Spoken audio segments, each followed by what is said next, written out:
Welcome to the Kenyawanam Notum Movement KWM podcast. Today, you are stepping into a deep dive that, it centers on one of the most brilliant, dangerous, and honestly deliberately obscured figures in all of East African history. Oh, absolutely. Yeah, we're unpacking the source material on Pio Gama Pinto.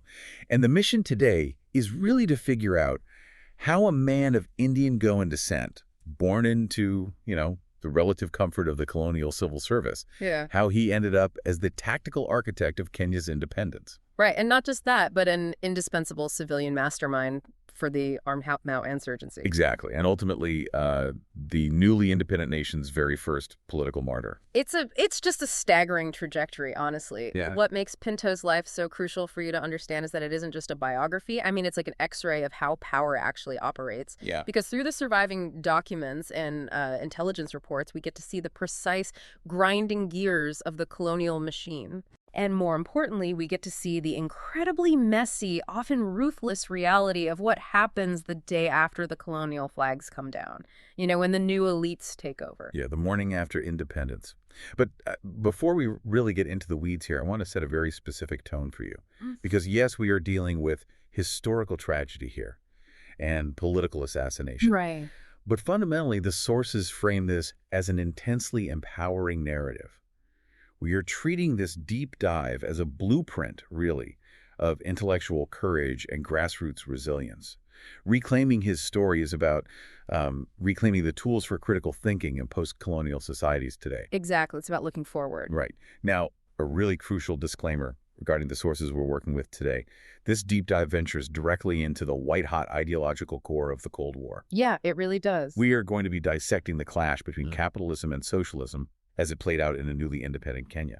Which was, that was the defining global tension of the 1960s. Every newly independent nation had to navigate that exact binary, and Kenya was no exception. Right. They were right in the middle of it. Yeah, the sources are just saturated with these ideological battle lines. So, to be completely transparent with you, the listener, we are impartially reporting the ideologies, the economic frameworks, the political maneuvers held by historical figures like Pinto, Jomo Kenyatta, and Jaramogi Oginga Odinga exactly as they are documented. Yes. We are not taking sides. We are not endorsing capitalism, socialism, or, any specific political system. Our sole job is to dissect what these figures believed, how they weaponized those beliefs, and how those ideologies physically altered the course of history. Because understanding the mechanics of their arguments is really the only way to understand why they were willing to kill and die for them. Right. So with that established, I want to plant a paradox in your mind. Just keep this question running in the background as we trace Pinto's life. It comes from the community organizer and podcaster Stoneface, and it basically frames the entire post-colonial dilemma. It's a great question. Yeah, it goes like this. How did the country of Kenya become free without the people of Kenya becoming free? That right there, that is the existential question that drove Pio Gama Pinto to his grave. Yeah. And to understand his answer, we really have to look at the structural trap he was born into. So picture this. March 31st, 1927. Nairobi. Okay. Pinto is born to Goan Catholic parents. His father, Antonio Felipe de Gama Pinto, is a colonial civil servant. Right. Now, the British didn't just, casually run East Africa. They engineered a highly specific tripartite racial hierarchy to maintain control over a massive demographic majority. Okay, let me test an analogy on you here, because when I read through the socioeconomic data in the sources, it doesn't just look like casual racism to me. It looks like a highly engineered, rigged corporate ladder. Right. So tell me if this tracks. You have the white European settlers and administrators acting as the executive board at the top, right? Exactly. They control the political capital and the prime agricultural land. Then at the bottom, you have the vast African majority, or basically the factory floor workers, deliberately dispossessed of land and forced into a wage economy. Yes, forced labor, essentially. Right. And then the British import this South Asian diaspora to act as middle management. That is structurally precise. The British Colonial Office specifically designated the South Asian population, so Indians, Goans, Pakistanis, as an intermediary buffer class. A buffer. Exactly. They were legally and economically permitted to dominate retail trade. They became the dukawalas in rural towns, and they filled the vast clerical infrastructure of the railways and the civil service. So they ran the logistics. Yeah, your middle management analogy works perfectly because the entire system relied on middle management actively fearing the executives while simultaneously looking down on the workers. Right. Because if middle management realizes they have more in common with the factory workers than the executives, the whole corporation collapses. Exactly. So the British are giving the South Asian diaspora just enough modest privilege. Right. Slightly better schools, slightly better wages, just enough to incentivize them to fiercely protect the status quo. Exactly. It creates this dual consciousness. The Goans were treated as racially inferior to the British. I mean, they were denied access to European hospitals, clubs, upper-tier civil service ranks. Sure. Yet they were structurally elevated above the Black Africans.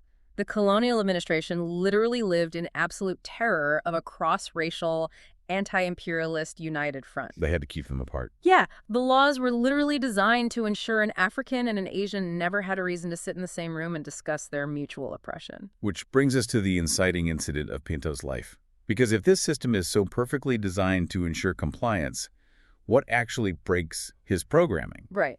Because he doesn't just quietly rebel, he violently rejects his assigned role. Well, the breaking of his programming doesn't actually happen in Kenya. It happens in the crucible of India. Okay. So in 1935, at just 8 years old, Pinto is sent away to India for his education. Just 8. Yeah. And this was a pretty common practice for relatively affluent Goan families in East Africa. They wanted their children to bypass the limited colonial curriculum. Right, getting a better education. So he spends the next decade at St. Joseph's High School in Arpura, Goa, and then Carnatic College in Darwar. He even does a stint in the Royal Indian Air Force in 1944. Wow. But the textbooks, they weren't his real education. Right, because look at the timeline there. It's the late 30s into the mid-40s. He's walking right into the explosive climax of the Indian independence movement. Oh, absolutely. The Quit India movement is in full swing. The subcontinent is just on fire with anti-colonial agitation. And he is entirely submerged in it. But Yeah. it's a dual radicalization for him. As- Well, he is watching the Indian masses rise up against the British, but he is also looking directly at his ancestral homeland of Goa, which is under the totalitarian grip of Portuguese imperialism. Ah, right. The Portuguese were still there. Yes. The Portuguese Estado Novo regime under Salazar was brutal, and Pinto doesn't just sit back and observe. He becomes a frontline agitator. By the time he is in his early 20s, working at the Posts and Telegraph's office in Bombay, he is organizing massive general strikes. Wait, I want to pause on that. Because the sources note he co-founded the Goa National Congress at 17. Yes. 17 years old. Yeah. How is a teenager functionally organizing strikes against a European empire? Like, what does that actually look like on the ground in 1940s Bombay? It looks like intense, highly localized underground logistics. He wasn't just, holding signs in a closet. He was organizing the hurdles. The mass workplace absences. Exactly, the boycotts. He was building networks among the dock workers, the telegraph operators, the railway clerks. He was learning how to paralyze the economic infrastructure of an entire city. Wow. He was mastering the art of the clandestine pamphlet, the secret meeting, the coordination of thousands of people across totally different sectors. This was a masterclass in mass mobilization. He wasn't just developing an ideology, he was building a tactical toolkit. But the Portuguese secret police, they aren't going to just let a teenager paralyze their economic infrastructure. I mean, he makes himself a massive target. Oh, he becomes such a liability to the Portuguese administration that they issue a warrant for his arrest. Right. And this wasn't for a standard lockup. The intelligence at the time indicated he was going to be deported to the Tarrafal concentration camp in Cape Verde. Oh, wow. Yeah. Tarrafal was a notorious penal colony off the coast of West Africa, designed specifically to break political dissidents. It was essentially a death sentence through forced labor and disease. So to avoid disappearing into a concentration camp, he has to run. And he flees back to Kenya in 1949. But this is the critical psychological shift, right? Okay. He doesn't return to Nairobi as a compliant middle management clerk. Not at all. He arrives as a highly trained, battle-tested, transnational anti-imperialist. I mean, he has already seen an empire bleed. Right. He knows that colonial structures can be broken by organized labor. So when he steps off the boat in Mombasa and looks at the British racial apartheid in East Africa, he instantly recognizes the exact same machinery he was just fighting in Bombay and Goa. So he lands back in Kenya, and initially he tries to do the expected thing, right? He takes a series of clerical jobs, eventually landing at the Magadi Soda Company. Yeah. But that corporate path lasts, what, barely a minute? It was suffocating for him. The post-war political climate in Kenya was incredibly volatile at that point. Yeah, you had African veterans returning from World War II. Exactly. Yeah. Having fought for the British Empire and now they're demanding the freedoms they bled for, you had mass rural displacement. Pinto realizes he can't fight a revolution from behind a clerk's desk. So he abandons his career and throws himself entirely into dismantling the color bar. And I really want to dig into the physical mechanics of how he fought segregation here, because it's so easy to summarize this as just, oh, he protested. Right. But what he actually did was highly calculated psychological warfare against the colonial administration. Let's talk about the sit-ins. Okay, so in the early 1950s, the apartheid regulations in Nairobi and Mombasa were strictly enforced. You had restaurants, hotels, and public facilities explicitly designated European only. Right. It was a system designed to maintain the aura of white invincibility. Pinto understood that you had to physically puncture that aura. Right, you have to break the illusion. Yes. So he and a close circle of comrades would deliberately walk into these segregated spaces, sit at a table, and just refuse to move. Which forces the colonial authorities into a terrible public relations dilemma. Exactly. The management would panic. They couldn't ignore them, right? So they would call the colonial police. The police would arrive and have to physically drag or coerce these well-dressed South Asian men out of the establishment. And he just kept doing it. Over and over again. Pinto weaponized the friction of the law.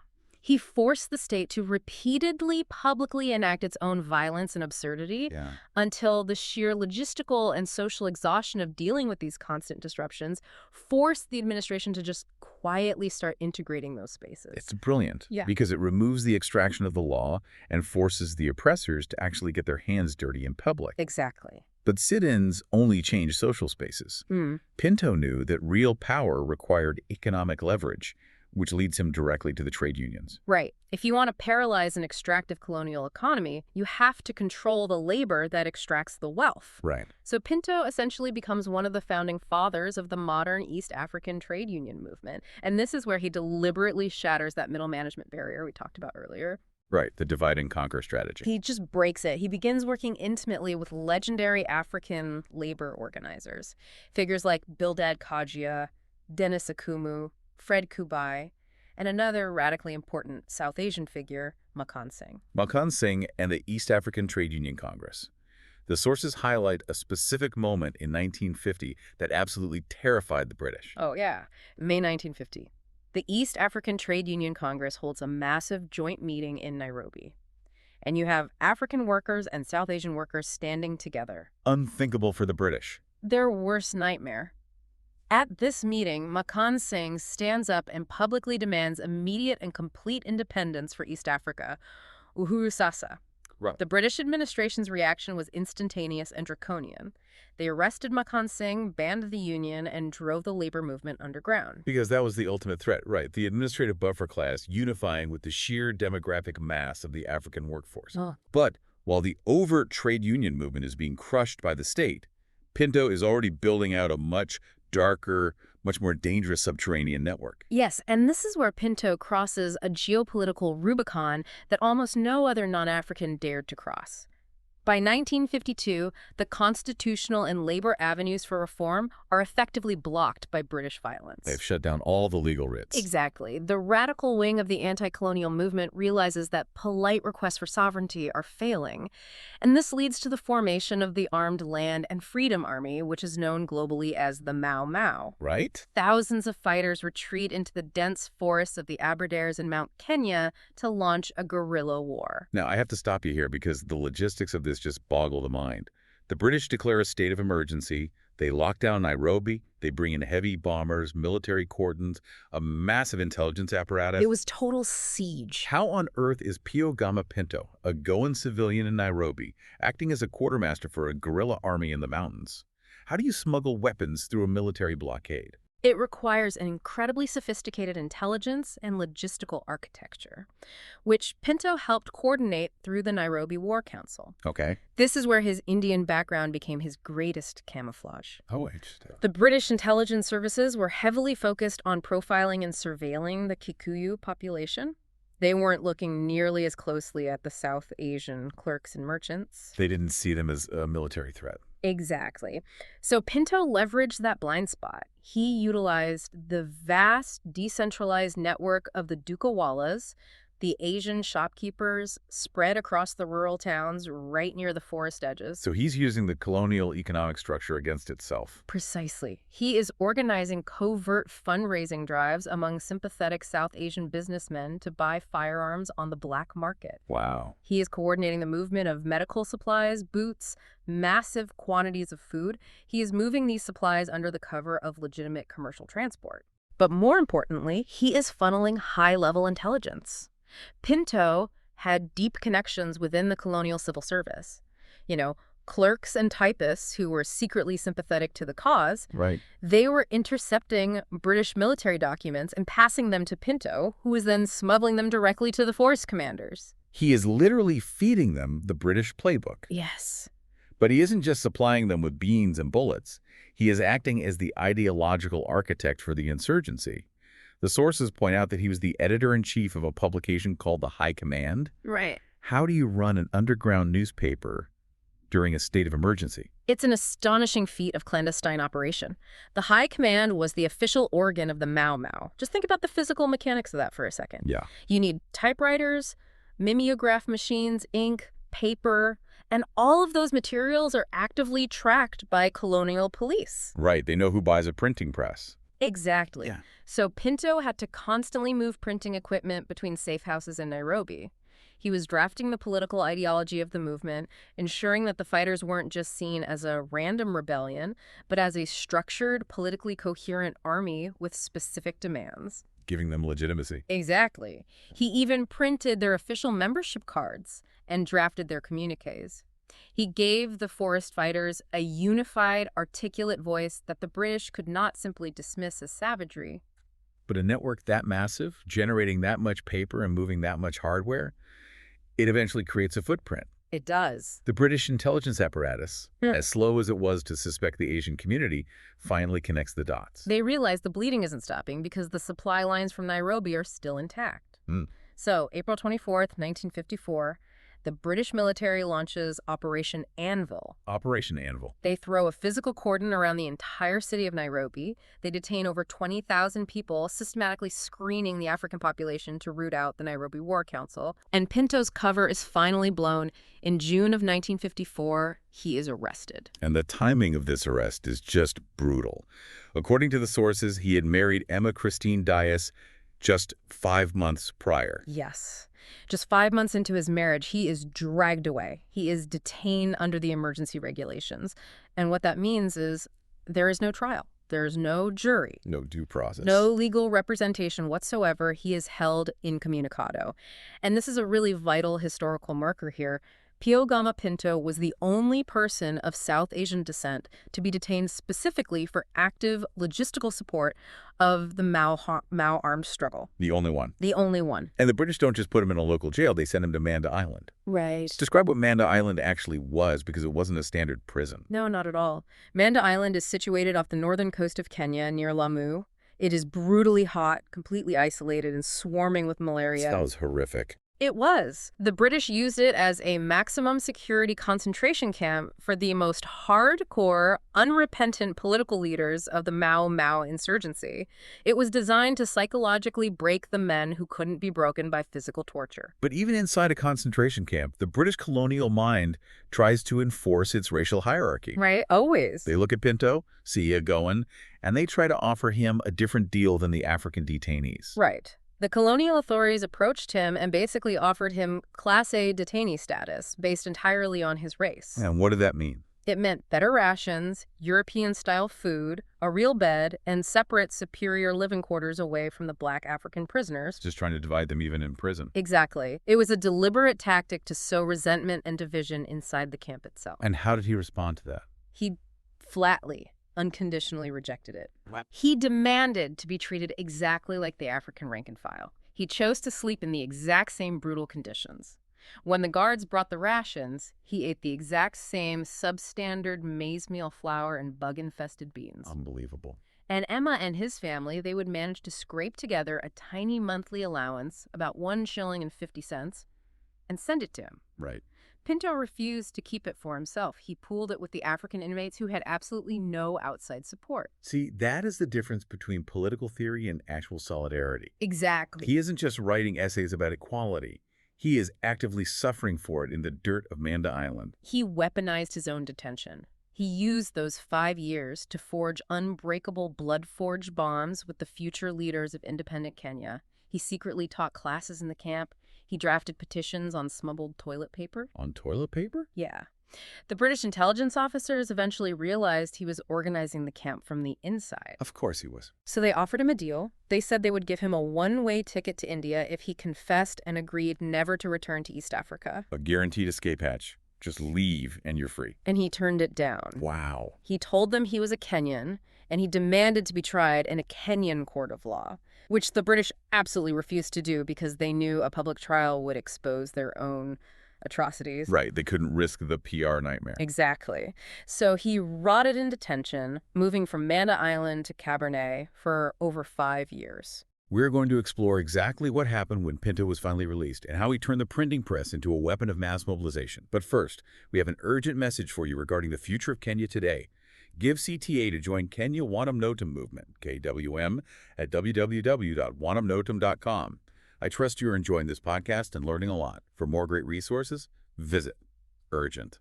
Download this free ebook audio. Kenya's Gen Z must reclaim their power. Remember, it's free. Read it. Take action. Tell your friends to go to wanamnotum.com, create an account, and download the free ebook audio. Again, it is free. Take action. Freedom never comes easy. What will you do?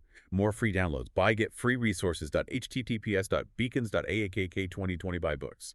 Change Kenya. Start commenting, posting. Create your account and start posting your comments. https://wanamnotum.com. https://www.facebook.com/Kenyan Pamoja. Listen, enjoy a KWM podcast at home, office, or on the road, in privates, cars, buses, matatas, churches, etc. https://rs.com/Kenya Wanam Notum Movement KWOBM. Welcome back to this deep dive into the life of Pio Gama Pinto. So when we left off, Pinto was enduring a 5-year detention on Manda Island. In late 1959, the British finally release him from restriction. He steps out into a Kenya that is just hurtling toward an inevitable independence. Yeah, the writing is on the wall. The armed struggle in the forests has largely been crushed, but it forced the political concessions that will lead to majority rule. And Pinto realizes that the battlefield has shifted, Yes. right? The war won't be won with smuggled rifles anymore. It's going to be a brutal, high-stakes war of ideas. And in a war of ideas, the printing press is your heavy artillery.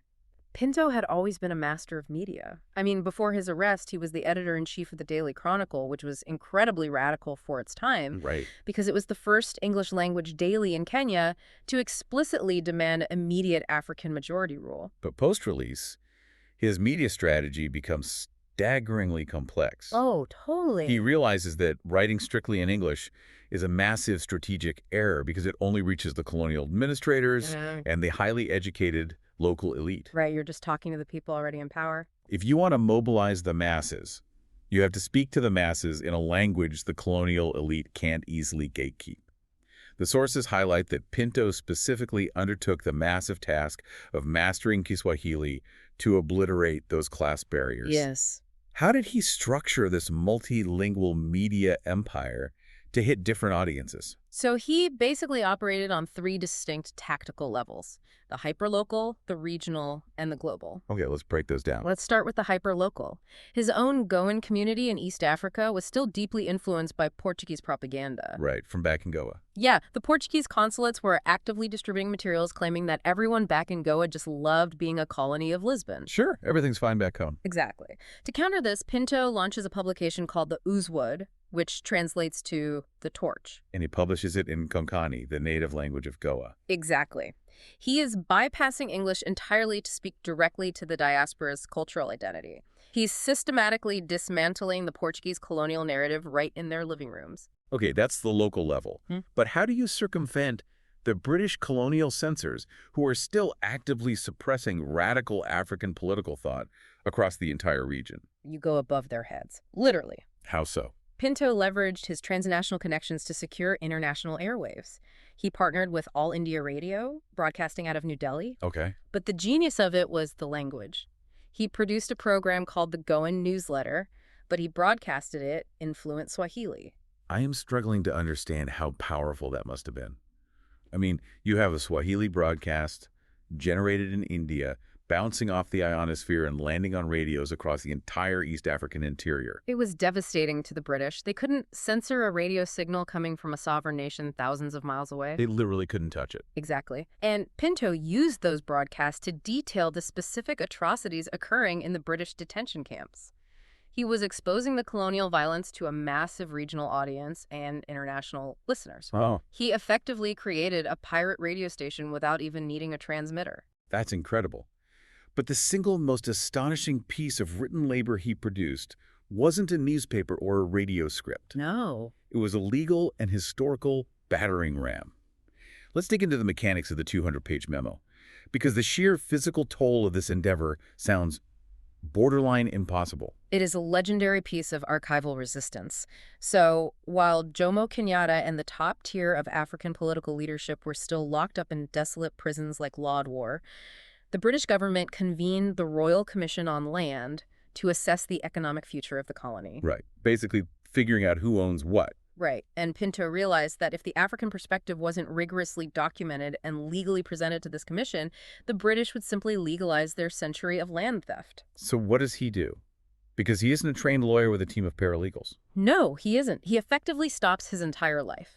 He resigns from his other duties and dedicates 3 solid months to nothing but grueling, obsessive research. He reads the massive, dense Carter Land Commission report line by line. But he doesn't just read colonial documents. He actually goes out into the field. Really? Yes. During a period of intense police surveillance, mind you, he travels and collects direct oral testimonies from Kikuyu elders who had been physically dispossessed of their ancestral lands. Wow. And then he cross-references their oral histories with the Colonial Land Registry. So he is building an airtight forensic case for reparations. Exactly. And then he has to physically produce the document. Right. He sat down at a manual typewriter and personally typed out a 200-page memorandum detailing the exact methodical history of colonial land alienation. A manual typewriter. 200 pages. 200 pages of dense, unassailable historical data. And then he smuggled this massive document up to Lodwar, where Jomo Kenyatta was imprisoned. Wait, he smuggles a 200-page manuscript into a maximum security political prison? Yes. He gets it to Kenyatta so that Kenyatta can review it, sign it, and formally submit it to the Royal Commission in London under his own name. That is just... Pinto was doing the exhaustive, crushing intellectual labor for the leaders who were locked away, ensuring the movement had the empirical data to back up its moral outrage. But he also knows that once Kenya is independent, it's going to need an institutional press to defend itself against neo-colonial influence. Absolutely. And the funding he secures to build this press network debunks a massive Cold War myth. This is a really vital historical correction. So by 1961, Pinto wants to launch a syndicate called Pan-African Press Ltd. Okay. The British and the emerging conservative African elites were terrified of Pinto's socialist leanings. They constantly whispered to the intelligence agencies that Pinto was a proxy for the Soviet Union or Communist China. Right, that his money was coming from Beijing or Moscow. Exactly. Which is standard Cold War paranoia. Where did the money actually come from? So in late 1961, shortly after the Indian Army finally liberates Goa from the Portuguese, Pinto flies to New Delhi. He bypasses the usual diplomatic channels and secures a direct face-to-face meeting with the Prime Minister of India, Jawaharlal Nehru. Wow, straight to the talk. Straight to Nehru. And according to the sources, specifically the memoirs of his close friend Fitz D'Souza, it was Nehru's government, not the Soviets, not the Chinese, that provided the initial seed money for Pan-African Press Ltd. So India essentially funds the anti-imperialist press in Kenya. Exactly. And with that capital, Pinto launches critical nationalist papers like Saudi Africa and the Nansa Times. Right. He ensures that as the British prepare to leave, the progressive, socialist-leaning wing of the independence movement actually has the infrastructure to broadcast its vision. Which brings us to the precipice. Yeah. December 12th, 1963. The Union Jack comes down, the Kenyan flag goes up. Independence Day. Kenya is officially an independent nation. Pio Gama Pinto is elected as a member of parliament. But this is where the story shifts from a triumphant victory over an empire to a vicious existential civil war within the ruling party. The celebration barely lasts a few months because the unifying enemy, the British administration, is gone. Right. And immediately, a massive ideological fault line tears through the ruling party, KAU. The question is no longer, how do we get independence? The question becomes, what is the economic architecture of this independence? This is the crux of Stoneface's paradox. Yeah. How does the country become free without the people becoming free? Exactly. Let's map out this ideological battlefield. And again, we are strictly detailing the economic frameworks as they are laid out in the historical documents, impartially. Right. Let's start with the faction that ultimately won. Who was leading the moderate to conservative wing, and what was their precise economic blueprint? So this faction was led by the president, Jomo Kenyatta, the brilliant minister for economic planning, Tom Mboya, and a highly influential, localized power base of elites often referred to as the Kiambu Mafia. Okay. Their vision for the country was codified in a landmark document known as Sessional Paper No. 10. Sessional Paper No. 10 is constantly cited as the foundational text of modern Kenya. What did it actually dictate mechanically? Well, Sessional Paper No. 10 claimed to be African socialism, but in functional practice, it was a blueprint for a highly centralized state deeply integrated into the Western capitalist sphere. Okay. The mechanics were clear. The state would prioritize rapid economic growth by aggressively encouraging foreign direct investment, largely from the U.S. and Britain. Right. And crucially, it enshrined the absolute protection of private property. Which sounds standard for a capitalist economy. But in the context of a newly independent colony, protecting private property has a very dark implication regarding the land stolen by the British, right? Exactly. Sessional Paper No. 10 functionally maintained the colonial land tenure systems. When the white British settlers began leaving Kenya, they didn't just abandon their massive, fertile agricultural estates in the White Highlands. Right, they wanted to be paid. Yes.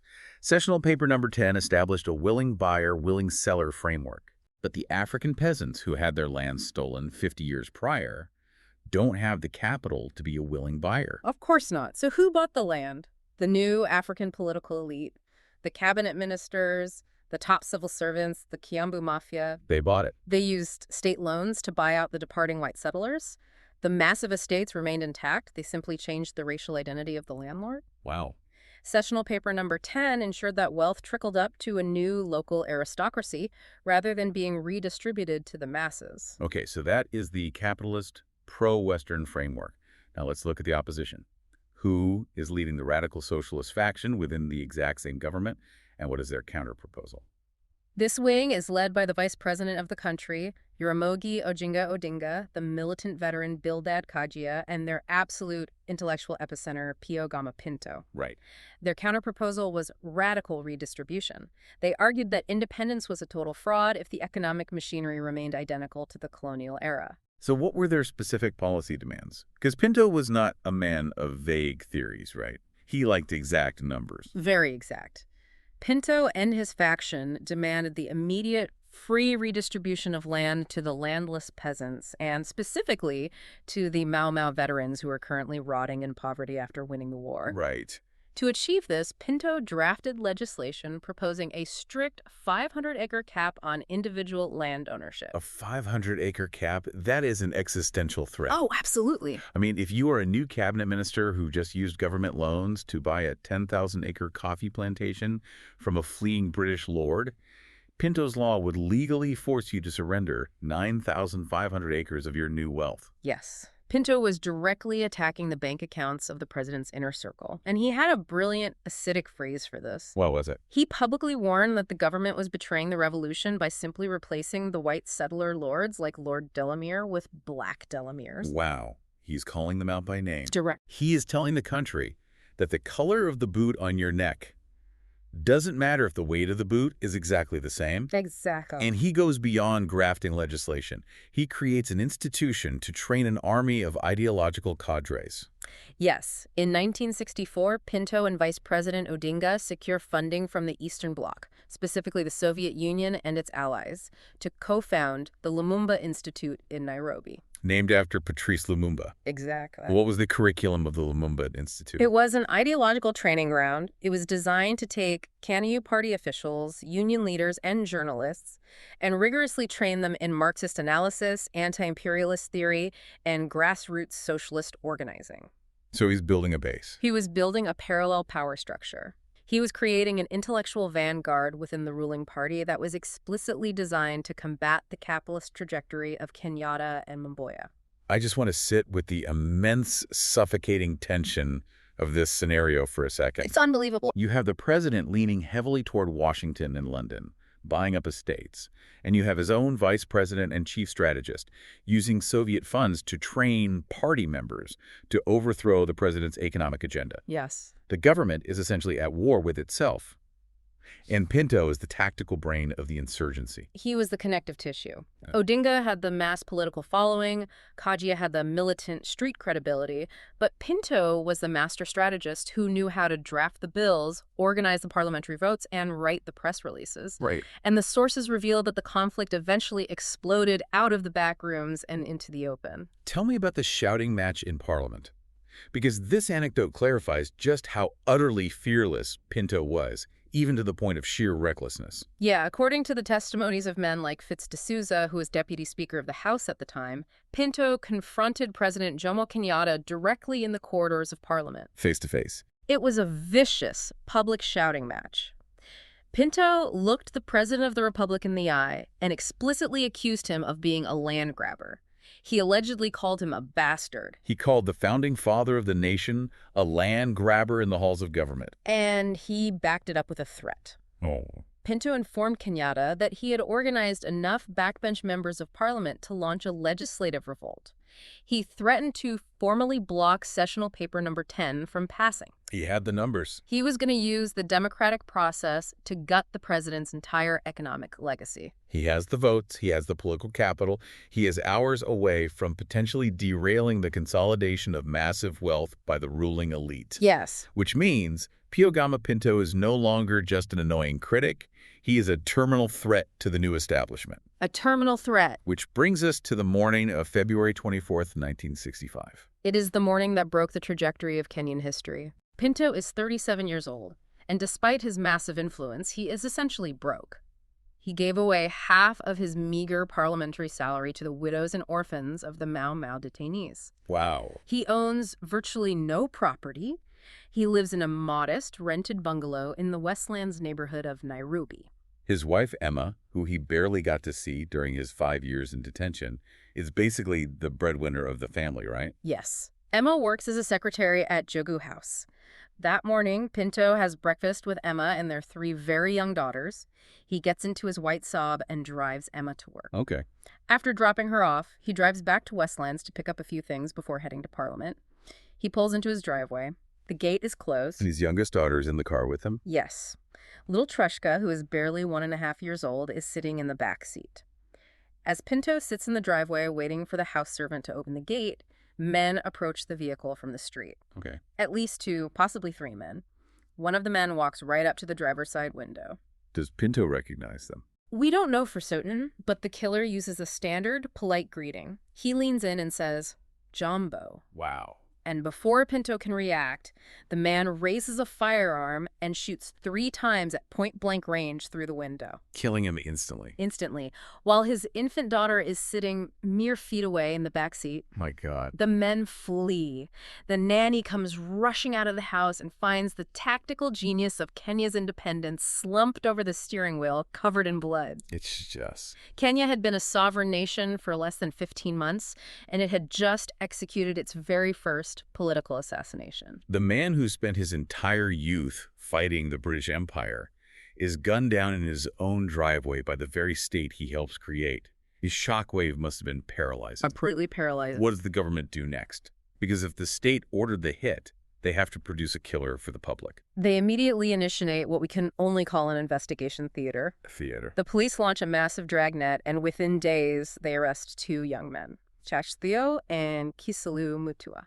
Who were they? Were they political operatives? No, they were essentially local street youths. They are put through a trial that international observers and legal scholars considered a grotesque mockery of justice. Right.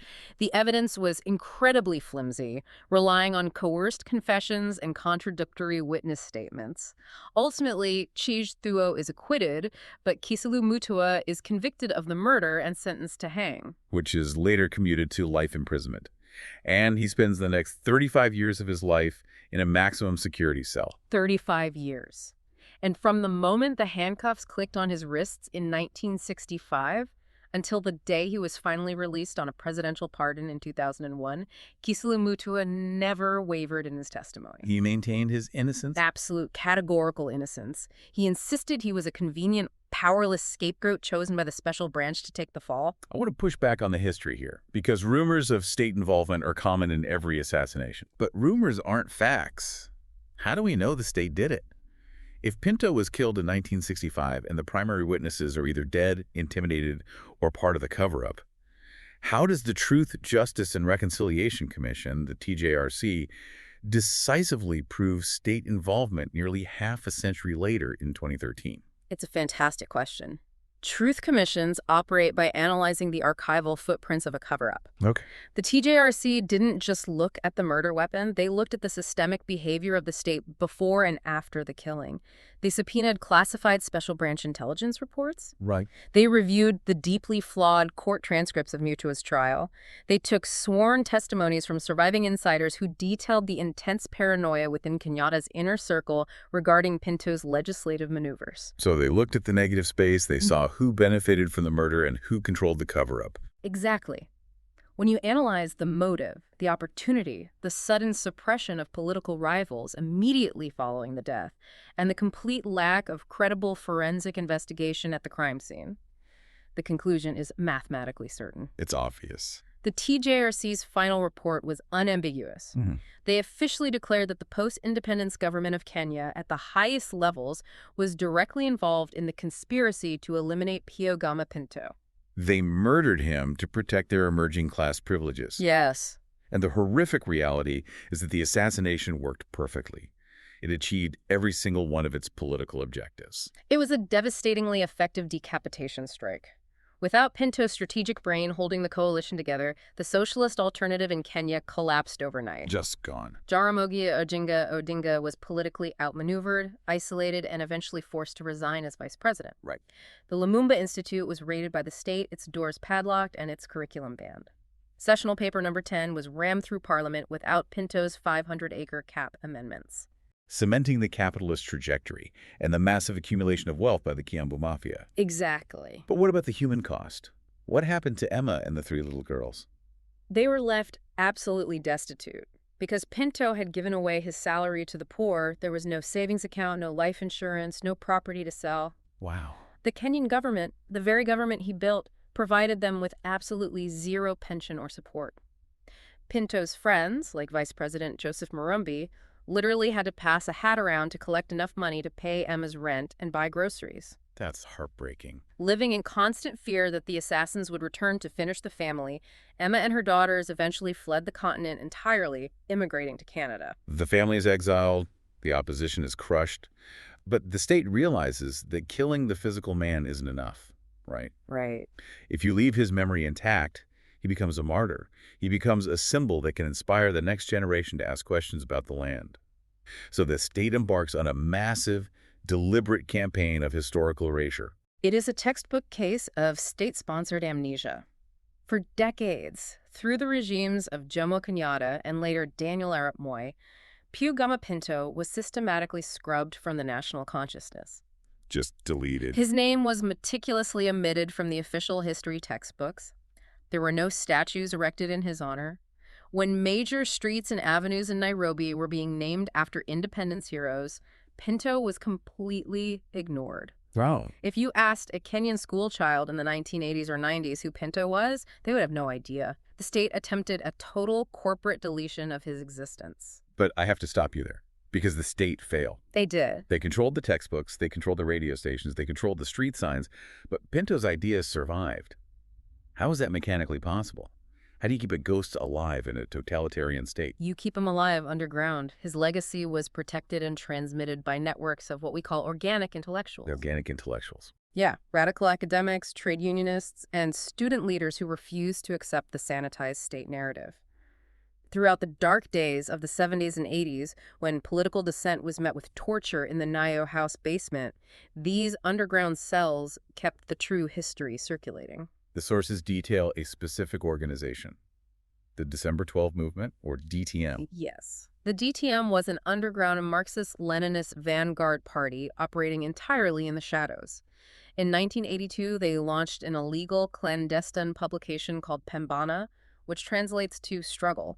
How do you print an illegal Marxist magazine in 1982 Nairobi without getting caught? You do it at 3 a.m. on smuggled mimeograph machines in basement apartments. You distribute it by slipping it under doors at the university or leaving it in public buses. Incredible. And the people writing Pambana explicitly invoked Pio Gama Pinto as their ideological godfather. They used his name to validate their current struggle against the Moi dictatorship. And the people preserving this history paid a massive price for it. Our sources highlight two specific intellectuals who risked everything to resurrect his name, Jomo Kenyatta and Shiraz Durrani. Jomo Kenyatta was a brilliant Marxist historian who realized the state was lying about the Mau Mau. He began doing independent research, interviewing veterans, and writing the true, radical history of the insurgency. And what happened to him?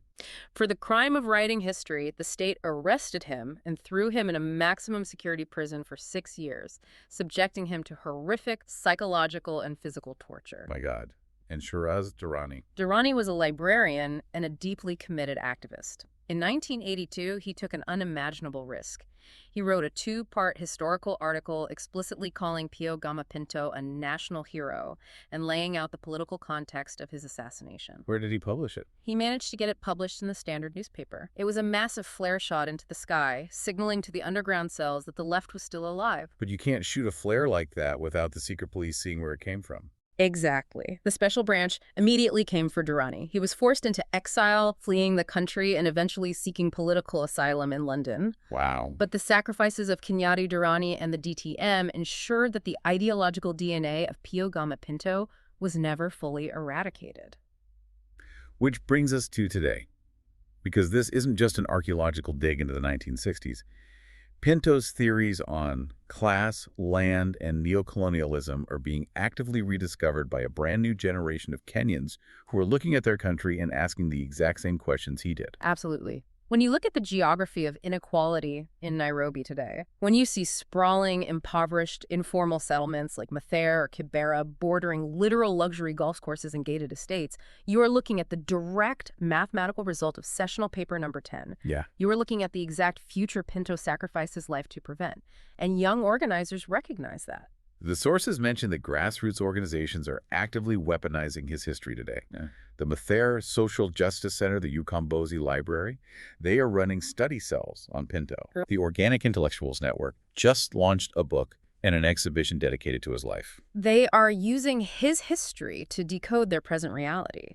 They are teaching the youth that the poverty they experience is not a failure of their own hard work. Right. It is the designed output of a historical economic structure.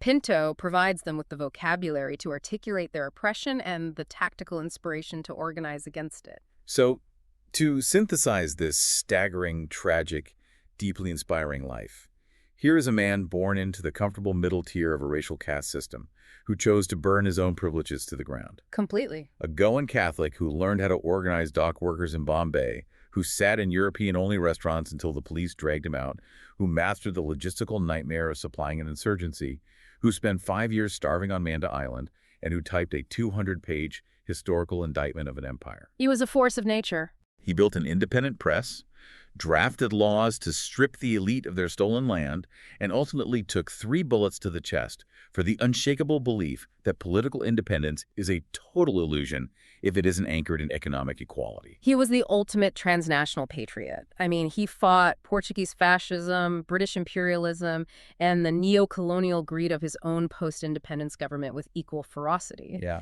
He proved that an individual armed with rigorous intellect and deep solidarity can genuinely alter the trajectory of a nation. Before we leave you with one final, lingering thought to process everything we've unpacked today, we have one last critical message for you.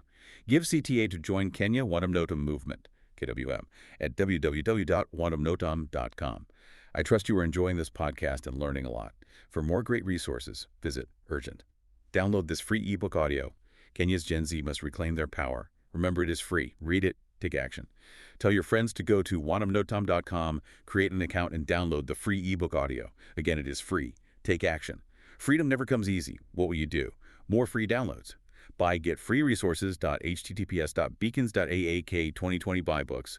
Change Kenya. Start commenting, posting. Create your account and start posting your comments. https://wantamnotam.com. https://www.facebook.com/Kenya Yampiutukupa Moja. Listen, enjoy KWM podcast at home, office, or on the road in privates, cars, buses, matatas, churches, etc. https://rss.com. Podcast Kenya Wantam Notam Movement KWM. Pio Gama Pinto possessed a terrifying clarity. He saw, 60 years ago, that the intricate structures of economic oppression are perfectly capable of outliving the oppressors themselves. He warned us that the machinery of inequality doesn't just spontaneously dismantle itself the moment a new flag goes up the pole. So as you step back out into the world today, whether you are looking at your own local community, your corporate workplace, or the political leadership of your country, I want you to ask yourself a very difficult question. Have we actually dismantled the underlying systems of inequality, or have we simply changed the faces of the people who are running them?